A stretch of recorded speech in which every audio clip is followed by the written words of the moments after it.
وَإِذَا طَلَّقْتُمُ النِّسَاءَ فَبَلَغْنَ أَجَلَهُنَّ فَلَا تَعْضُلُوهُنَّ أَن يَنكِحْنَ أَزْوَاجَهُنَّ إِذَا تَرَاضَوْا بَيْنَهُم بِالْمَعْرُوفِ ذَلِكَ يُوعَظُ بِهِ مَنْ كَانَ مِنْكُمْ يُؤْمِنُ بِاللَّهِ وَالْيَوْمِ الْآخِرِ ذَلِكُمْ أَزْكَى لَكُمْ وَأَطْهَرُ وَاللَّهُ يَعْلَمُ وَأَنْتُمْ لَا تَعْلَمُونَ۔ اور جب تم اپنی عورتوں کو طلاق دو اور وہ اپنی عدت پوری کر لیں تو انہیں ان کے خاندوں سے نکاح کرنے سے نہ روکو جبکہ وہ آپس میں دستور کے مطابق رضامند ہوں۔ یہ نصیحت انہیں کی جاتی ہے جنہیں تم میں سے اللہ تعالیٰ پر اور قیامت کے دن پر یقین ہو، یہی تمہارے لیے صاف ہے اور پاکیزہ ہے، اللہ تعالیٰ جانتا ہے اور تم نہیں جانتے۔ اس آیت میں اس مطلقہ عورت کے بارے میں ایک تیسرا حکم دیا جا رہا ہے کہ عدت گزارنے کے بعد، یعنی پہلی اور دوسری طلاق کے بعد، تیسری نہیں پہلی اور دوسری طلاق کے بعد، اگر وہ اپنے سابقہ خاوند سے رضامندی کے ساتھ دوبارہ نکاح کرنا چاہیں تو ان کو مت روکو۔ اور نبی اکرم صلی اللہ علیہ وسلم کے زمانے میں بھی یہ واقعہ گزر چکا تھا، تو اس عورت کے بھائی نے نکاح کرنے سے انکار کر دیا، تو اس کے بعد اللہ رب العزت نے یہ آیت اتاری۔ یعنی پہلی اور دوسری طلاق جو ہوتی ہے یہ طلاق رجعی ہوتی ہے۔ اس کی صورت میں اگر عورت چاہے اس کی عدت پوری ہو جائے یا عدت سے پہلے، دونوں صورتوں میں اگر وہ اپنے خاوند کے پاس واپس آنا چاہے تو اس کے لیے کوئی رکاوٹ نہیں ہے۔ ہاں، اس میں ایک صورت ہے کہ اگر وہ عدت کے پورا ہونے سے پہلے اس خاوند کے پاس جانا چاہے تو یہ اس کا ویسے ہی رجوع ہو جائے گا، لیکن اگر عدت پوری ہو جائے لیکن طلاق رجعی ہو تو ایسی صورت میں صرف صلح نہیں بلکہ اس آدمی کے ساتھ اس عورت کا دوبارہ نکاح کیا جائے گا۔ وَالْوَالِدَاتُ يُرْضِعْنَ أَوْلَادَهُنَّ حَوْلَيْنِ كَامِلَيْنِ لِمَنْ أَرَادَ أَنْ يُتِمَّ الرَّضَاعَةَ وَعَلَى الْمَوْلُودِ لَهُ رِزْقُهُنَّ وَكِسْوَتُهُنَّ بِالْمَعْرُوفِ لَا تُكَلَّفُ نَفْسٌ إِلَّا وُسْعَهَا لَا تُضَارَّ وَالِدَةٌ بِوَلَدِهَا وَلَا مَوْلُودٌ لَهُ بِوَلَدِهِ وَعَلَى الْوَارِثِ مِثْلُ ذَلِكَ فَإِنْ أَرَادَ فِصَالًا عن تراض منهما وتشاور فلا جناح عليهما وإن أردتم أن تسترضعوا أولادكم فلا جناح عليكم إذا سلمتم ما آتيتم بالمعروف واتقوا الله واعلموا أن الله بما تعملون بصير۔ مائیں اپنی اولاد کو 2 سال مکمل دودھ پلائیں جس کا وہ ارادہ دودھ پلانے کا ہو، وہ اپنی مدت کو پوری کرے، اور جن کے بچے ہیں ان کے ذمہ ان کا کپڑا ہے جو دستور کے مطابق ہے۔ ہر شخص اتنی ہی تکلیف دیا جاتا ہے جتنی اس کی طاقت ہو۔ ماں کو اس کے بچہ کی وجہ سے یا باپ کو اس کی اولاد کی وجہ سے کوئی تکلیف نہیں پہنچانی چاہیے۔ وارث پر بھی اسی جیسی ذمہ داری ہے۔ پھر اگر دونوں یعنی ماں اور باپ اپنی رضامندی اور باہمی مشورے سے دودھ چھڑانا چاہیں تو دونوں پر کچھ گناہ نہیں ہے، اور اگر تمہارا ارادہ اپنی اولاد کو دودھ پلوانے کا ہو تو بھی تم پر کوئی گناہ نہیں ہے، جبکہ تم ان کو دستور کے مطابق جو دینا چاہو وہ ان کے حوالے کر دو۔ اللہ تعالیٰ سے ڈرتے رہو اور جانتے رہو کہ اللہ تعالیٰ تمہارے اعمال کی دیکھ بھال کر رہا ہے۔ یعنی یہاں ایک چیز کی طرف وضاحت کی جا رہی ہے اور توجہ دلائی جا رہی ہے کہ جو ماں اپنے بچے کو دودھ پلاتی ہے یا کسی اور سے دودھ پلایا جاتا ہے، اس کی پوری دیکھ بھال کی جو ذمہ داری ہے وہ خاوند کی ذمہ ہے کہ اس دوران اس عورت کو بھی اور اس کے بچے کی ہر قسم کی ضروریات جو ہے وہ مرد پوری کرے گا۔ بچے کی تو ظاہر ہے خاوند نہیں پوری کرنی ہوتی ہے، لیکن جو عورت ہے دودھ پلانے والی، چاہے ماں ہے یا جو بھی ہے، اس کا ایک جو دستور ہے اس کے مطابق اس کی دیکھ بھال کی جانی چاہیے۔ وَالَّذِينَ يَتَوَفَّوْنَ مِنْكُمْ وَيَذَرُونَ أَزْوَاجًا يَتَرَبَّصْنَ بِأَنفُسِهِنَّ 4 أشهر و10 فَإِذَا بَلَغْنَ أَجَلَهُنَّ فَلَا جُنَاحَ عَلَيْكُمْ فِيمَا فَعَلْنَ فِي أَنفُسِهِنَّ بِالْمَعْرُوفِ وَاللَّهُ بِمَا تَعْمَلُونَ خَبِيرٌ۔ تم میں سے جو لوگ فوت ہو جائیں اور بیویاں چھوڑ جائیں، وہ عورتیں اپنے آپ کو 4 مہینے اور 10 دن عدت میں رکھیں، پھر جب مدت ختم کر لیں تو جو اچھائی کے ساتھ وہ اپنے لیے ہے کر لیں، اس میں تم پر کوئی گناہ نہیں ہے، اور اللہ تعالیٰ تمہارے عمل سے خبردار ہے۔ وَلَا جُنَاحَ عَلَيْكُمْ فِيمَا عَرَّضْتُمْ بِهِ مِنْ خِطْبَةِ النِّسَاءِ أَوْ أَكْنَنْتُمْ فِي أَنفُسِكُمْ عَلِمَ اللَّهُ أَنَّكُمْ سَتَذْكُرُونَهُنَّ وَلَكِنْ لَا تُعَاهِدُوهُنَّ سِرًّا إِلَّا أَن تَقُولُوا قَوْلًا مَعْرُوفًا ولا تعزموا عقدة النكاح حتى يبلغ الكتاب أجله واعلموا أن الله يعلم ما في أنفسكم فاحذروه واعلموا أن الله غفور حليم۔ تم پر اس میں بھی کوئی گناہ نہیں ہے کہ تم اشارتاً کنایتاً ان عورتوں سے نکاح کے بارے میں کہو یا اپنے دل میں پوشیدہ ارادہ کر لو۔ اللہ تعالیٰ کو علم ہے کہ تم ضرور ان کو یاد کرو گے، لیکن تم ان سے پوشیدہ وعدے نہ کرو۔ ہاں یہ اور بات ہے کہ تم بھلی بات بولا کرو اور عقد نکاح جب تک کہ عدت ختم نہ ہو جائے پختہ نہ کرو۔ جان لو اللہ تعالیٰ کو تمہارے دلوں کی باتوں کا بھی علم ہے، تم اس سے خوف کھاتے رہا کرو، اور یہ بھی جان لو کہ اللہ تعالیٰ بخشنے والا اور تحمل والا ہے۔ لا جناح علیکم ان طلقتم النساء ما لم تمسوهن او تفرضوا لهن فریضة ومتعوهن على الموسع قدره وعلى المقتر قدره متاعا بالمعروف حقا على المحسنين وإن طلقتموهن من قبل أن تمسوهن وقد فرضتم لهن فريضة فنصف ما فرضتم إلا أن يعفون أو يعفو الذي بيده عقدة النكاح وأن تعفوا أقرب للتقوى ولا تنسوا الفضل بينكم إن الله بما تعملون بصير۔ اگر تم عورتوں کو بغیر ہاتھ لگائے اور بغیر مہر مقرر کیے طلاق دے دو تو بھی تم پر کوئی گناہ نہیں ہے۔ ہاں انہیں کچھ نہ کچھ فائدہ پہنچا دو، خوشحالی سے، اپنے انداز سے، اور تنگ دست جو ہوگا وہ اپنے انداز سے، اپنی طاقت کے مطابق، اپنے دستور کے مطابق ان کو اچھا فائدہ دے، اور بھلائی کرنے والوں پر یہ لازم ہے۔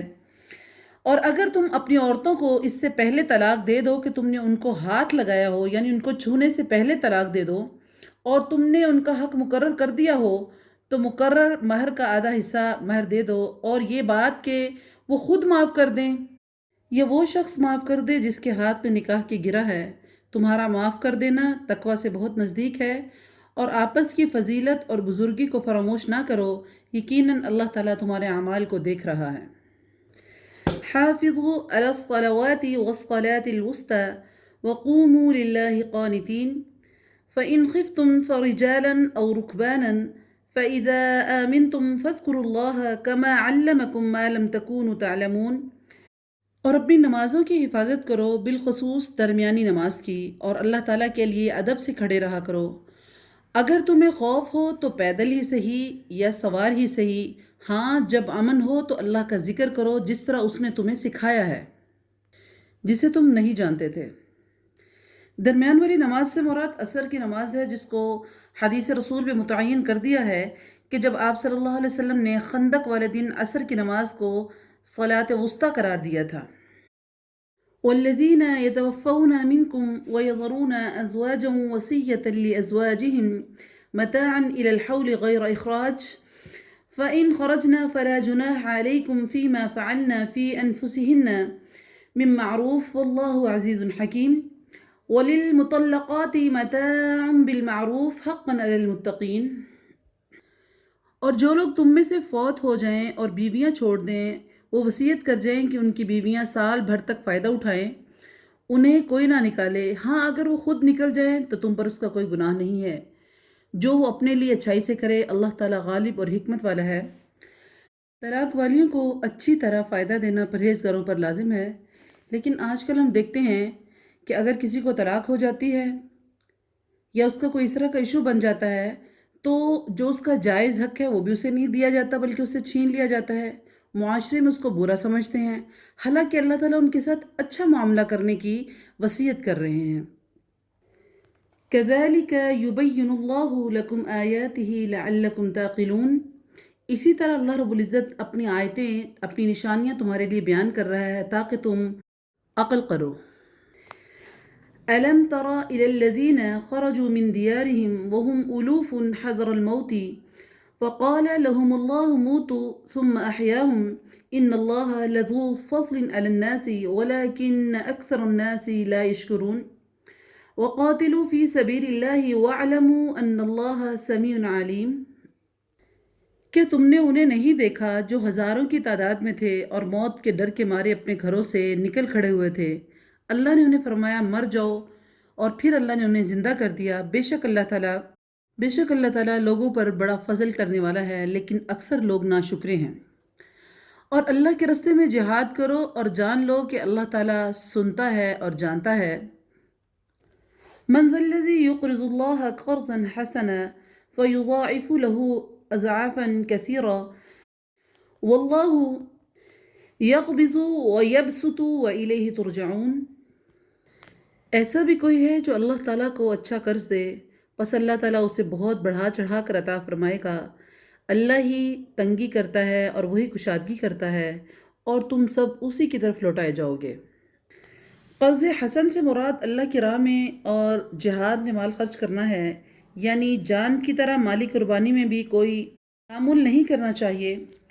رزق کی کشادگی اور کمی بھی اللہ کے اختیار میں ہے، اور وہ دونوں طریقوں سے تمہاری آزمائش کرتا ہے، کبھی رزق میں کمی کر کے، کبھی اس میں فراوانی کر کے۔ پھر اللہ کی راہ میں خرچ کرنے والوں سے تو کمی کبھی نہیں ہوتی، اللہ تعالیٰ اس میں کئی گنا اضافہ فرماتا ہے، کبھی ظاہری طور پر، کبھی معنوی طور پر، کبھی روحانی طور پر اس میں برکت ڈال کر، اور آخرت میں بھی اللہ اس میں یقیناً اضافہ کرے گا جو ہمارے لیے بہت زیادہ حیران کن ہوگا۔ ألم تر إلى الملأ من بني إسرائيل من بعد موسى إذ قالوا لنبي له مبعث لنا ملكا نقاتل في سبيل الله قال هل عسيتم إن كتب عليكم القتال ألا تقاتلوا قالوا وما لنا ألا نقاتل في سبيل الله وقد أخرجنا من ديارنا وأبنائنا فلما كتب عليهم القتال تولوا إلا قليلا منهم والله عليم بالظالمين۔ کیا آپ نے حضرت موسیٰ علیہ السلام کے بعد والی بنی اسرائیل کی جماعت کو نہیں دیکھا تھا جب انہوں نے اپنے پیغمبر سے کہا کہ کسی کو ہمارا بادشاہ بنا دیجئے تاکہ ہم اللہ کی راہ میں جہاد کریں؟ پیغمبر نے کہا کہ ممکن ہے جہاد فرض ہونے کے بعد تم جہاد نہ کرو، تو انہوں نے کہا بھلا ہمیں کیا مسئلہ ہوگا کہ جب ہم پر جہاد فرض کیا جائے اور ہم اللہ کے راستے پر جہاد نہ کریں؟ ہم تو اپنے گھروں سے اسی لیے اجاڑے گئے ہیں، نکالے گئے ہیں اور اپنے بچوں سے دور کر دیے گئے ہیں۔ پھر جب ان پر جہاد فرض ہوا تو سوائے تھوڑے سے بقایا سب لوگ جو تھے وہ پھر گئے، اور اللہ تعالیٰ ظالموں کو خوب جانتا ہے۔